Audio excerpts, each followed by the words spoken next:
Hello everyone, welcome back to the HPM with education, जो provide करवाता है आपको एजुकेशन से रिलेटेड डिफरेंट एग्ज़ाम्स के लिए ऑनलाइन क्लासेस।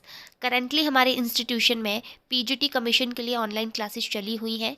तो कोई भी स्टूडेंट जो पीजीटी कमीशन के लिए क्लासेस लेना चाहता है, कोचिंग लेना चाहता है, वो दिए गए नंबर पर कॉन्टैक्ट कर सकता है। अपनी प्रीवियस वीडियो में हमने बीएड पोर्शन, जो साइकोलॉजी का पोर्शन है, उसको हमने शुरू किया था और नॉलेज सिस्टम के बारे में हमने ख़त्म किया था। जिसने वीडियो नहीं देखा है वो प्लेलिस्ट में जाकर के चेक कर सकता है। आज का हमारा सेकंड टॉपिक है, फर्स्ट यूनिट का सेकंड टॉपिक है इंडियन नॉलेज सिस्टम, भारतीय ज्ञान प्रणाली।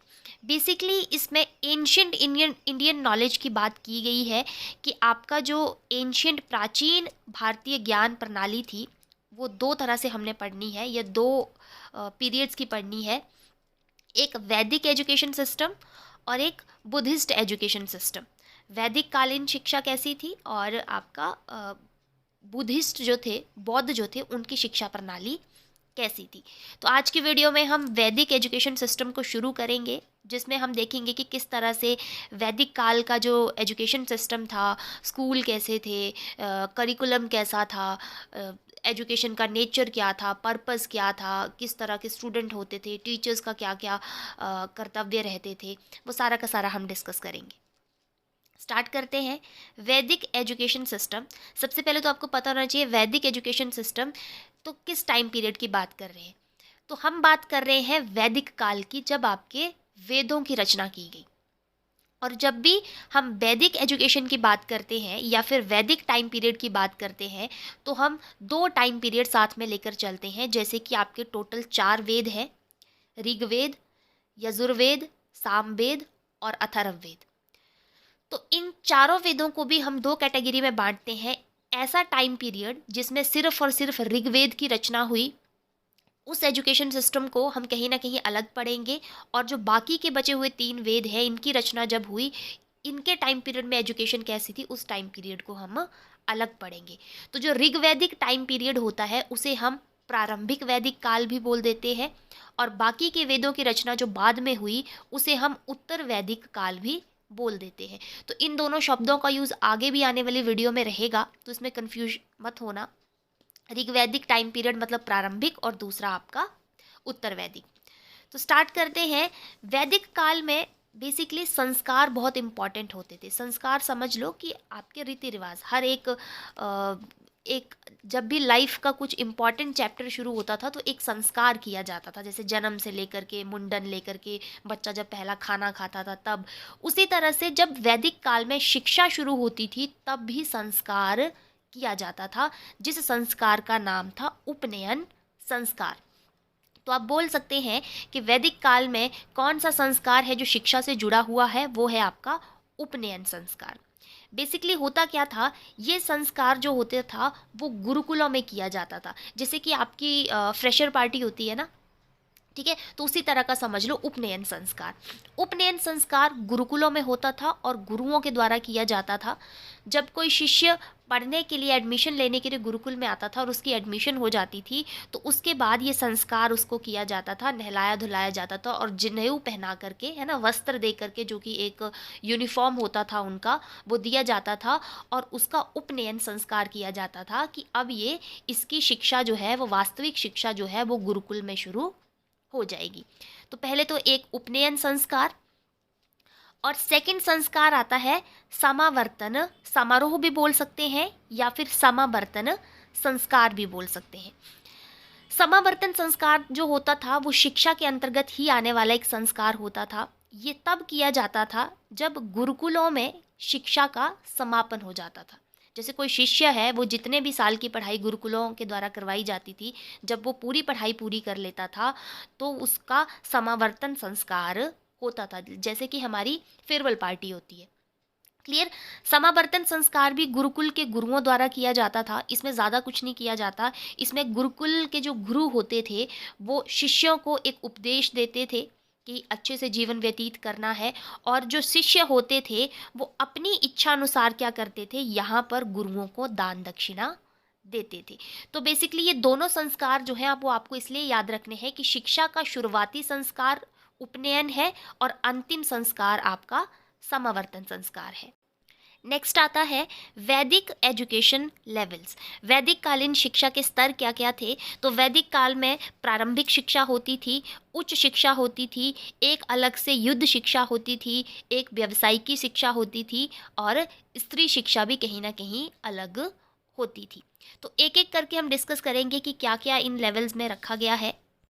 नेक्स्ट आता है प्रारंभिक शिक्षा। अगर बात की जाए वैदिक काल में शिक्षा के लेवल की, तो वहाँ पर दो ही लेवल थे। आगे तो ये सब्जेक्ट आ जाते हैं ना कि युद्ध शिक्षा थी, व्यवसायिकी शिक्षा थी, स्त्रियों के लिए शिक्षा थी।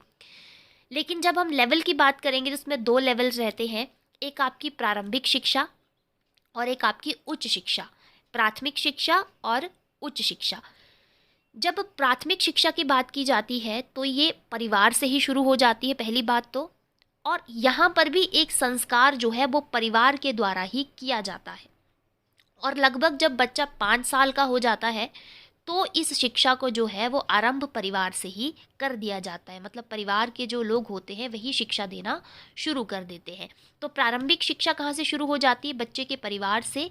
और यहाँ पर एक विद्या प्रारंभ संस्कार होता है, विद्यारंभ संस्कार, जो कि परिवार के ही लोगों के द्वारा, जो उनका परिवार का पुरोहित होता है, कुल पुरोहित होता है, उसके द्वारा ये संस्कार किया जाता है। तो यहाँ पर एक और चीज़ है जो कि याद रखने की ज़रूरत है। अगर कभी पूछ लिया जाए कि आपका जो उपनयन संस्कार होता है वो कहाँ पर किया जाता है, तो वो गुरुकुलों में गुरुओं के द्वारा किया जाता था।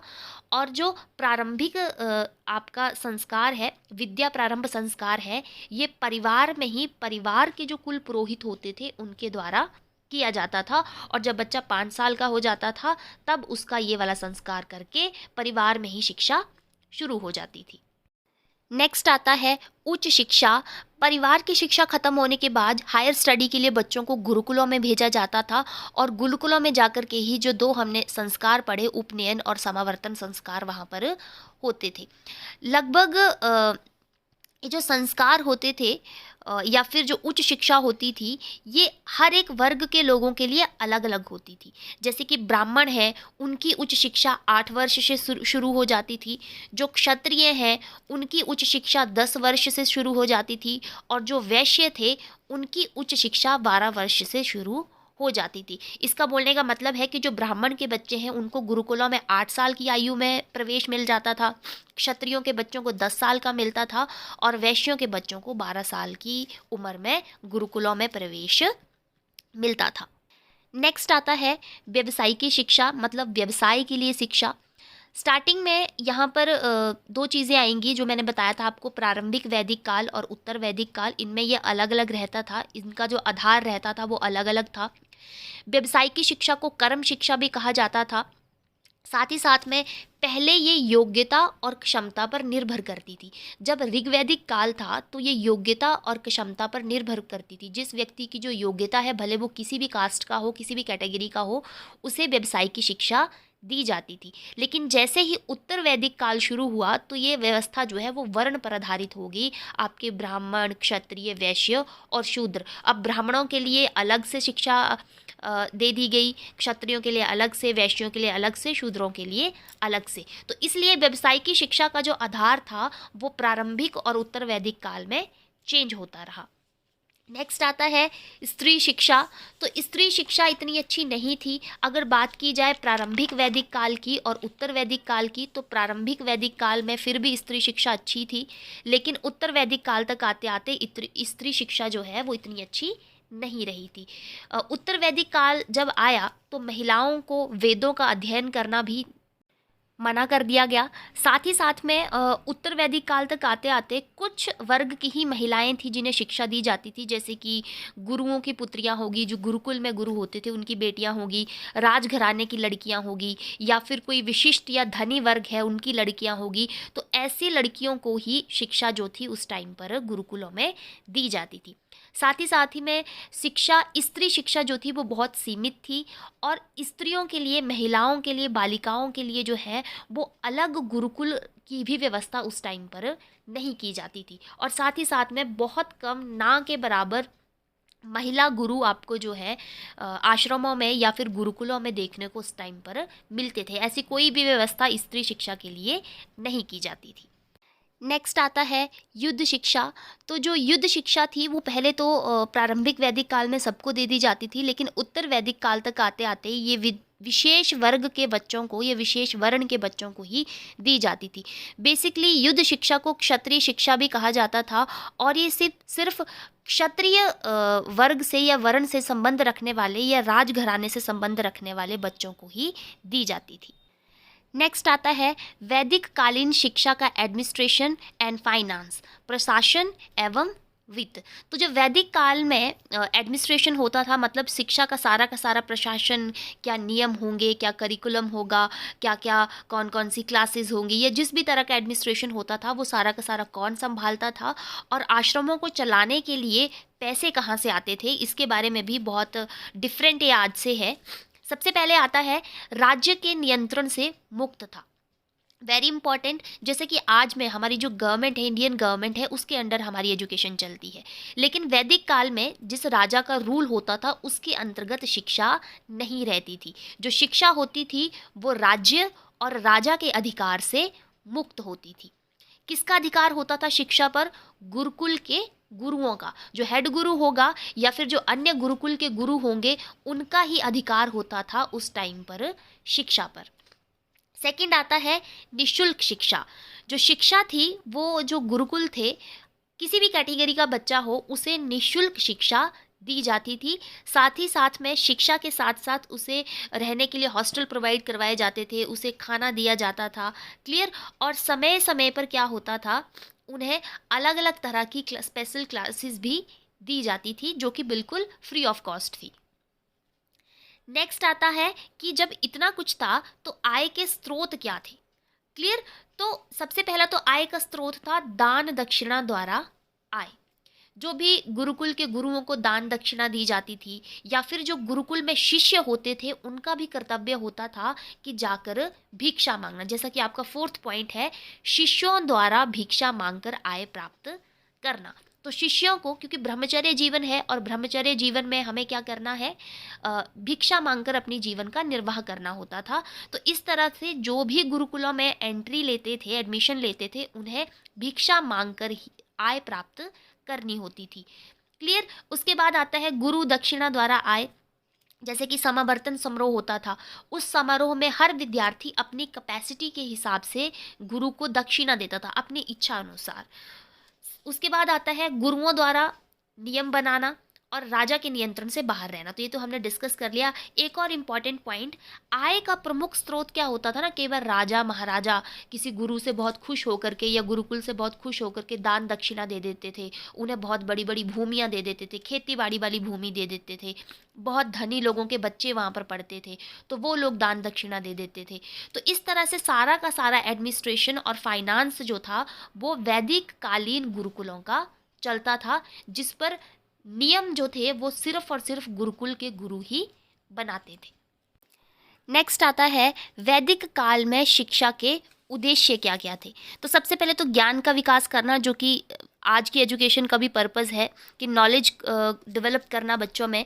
वेदों का अध्ययन करवाना, ये भी उस टाइम का विशेष उद्देश्य था कि जो भी हमारे वेद हैं उनका बच्चों को थोड़ा बहुत अध्ययन करवाया जाए।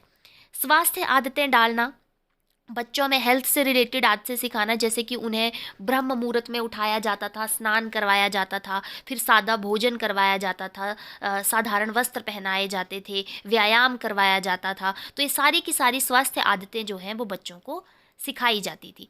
साथ ही साथ में ध्यान लगाना सिखाना, मेडिटेशन करना उन्हें वहाँ पर सिखाया जाता था, ताकि उनकी इंटेलेक्चुअल पावर को बढ़ाया जा सके। नेक्स्ट आता है जीविकोपार्जन कला कौशल की शिक्षा देना।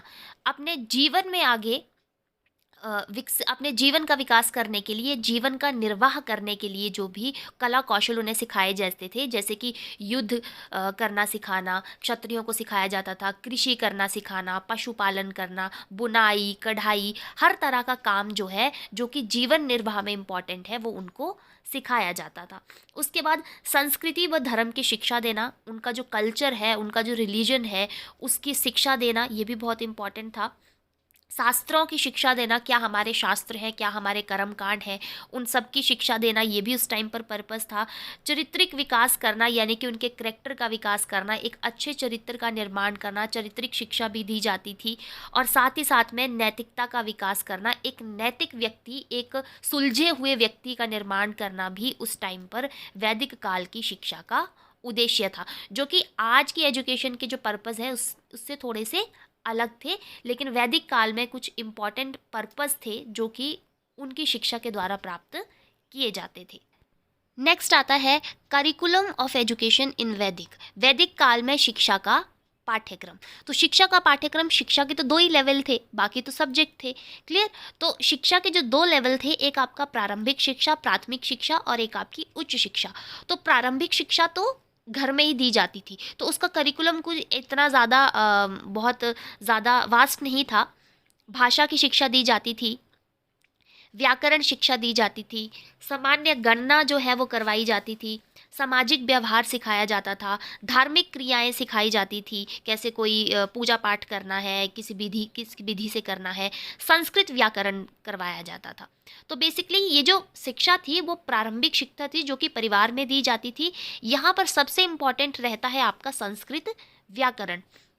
जिन बच्चों को उच्च शिक्षा के लिए भेजना होता था, हायर स्टडी के लिए गुरुकुलों में भेजना होता था, उन्हें परिवार में ही संस्कृत व्याकरण की शिक्षा देना शुरू कर दिया जाता है। क्लियर। ताकि आगे चल करके वो संस्कृत में जो हमारे वेद पुराण है उनको पढ़ सके। नेक्स्ट आता है उच्च शिक्षा में पाठ्यक्रम। तो जो हायर स्टडी है गुरुकुलों में जाकर जो शुरू होती है, उसके लिए गुरुकुल के ही गुरुओं द्वारा पाठ्यक्रम बनाया जाता था, जो कि था कर्मकांड शिक्षा, ज्योतिर्विज्ञान, आयुर्विज्ञान, सैनिक शिक्षा, कृषि, पशुपालन या अन्य कोई कला कौशल, राजनीतिक शास्त्र, भूगर्भ शास्त्र, इतिहास, पुराण, नक्षत्र, न्यायशास्त्र, अर्थशास्त्र, देव विद्या, भूत विद्या और ब्रह्म विद्या। ये कुछ इम्पॉर्टेंट सब्जेक्ट्स रहते थे, और इन सब्जेक्ट्स के अंदर जो करिकुलम सिलेबस होता था वो भी गुरुकुल के गुरु ही डिसाइड करते थे। और ये जो सारे के सारे सब्जेक्ट्स हैं ना, ये सारे के सारे नहीं पढ़ाए जाते थे, इनमें से विद्यार्थी अपनी इच्छा अनुसार कोई भी सब्जेक्ट चूज़ कर सकता था, और फिर बाद में गुरुओं द्वारा वो सब्जेक्ट उसको पढ़ाया जाता था। तो बेसिकली ये कुछ सब्जेक्ट थे, इनमें से जितने भी सब्जेक्ट पढ़ना चाहे वो विद्यार्थी अपनी इच्छा अनुसार चूज़ कर सकता था। तो आज की वीडियो में इतना ही काफ़ी है। नेक्स्ट वीडियो में हम वैदिक काल की एजुकेशन सिस्टम के बारे में और चीज़ें पढ़ेंगे, जैसे कि मेथड्स क्या क्या थे, या फिर किस तरह से पूरा का पूरा गुरुकुल काम करता था, कहाँ कहाँ पर जो थे उस टाइम पर शिक्षा के केंद्र थे, ये हम नेक्स्ट वीडियो में डिस्कस करेंगे। अगर आज का वीडियो आपको अच्छा लगा हो तो वीडियो को लाइक कीजिएगा, वीडियो को शेयर कीजिएगा, और साथ ही साथ में अगर कोई कोचिंग ज्वाइन करना चाहता है तो वो दिए गए नंबर पर कॉन्टैक्ट कीजिएगा, और हमारे HP अमित एजुकेशन चैनल को सब्सक्राइब कीजिएगा। Thank you.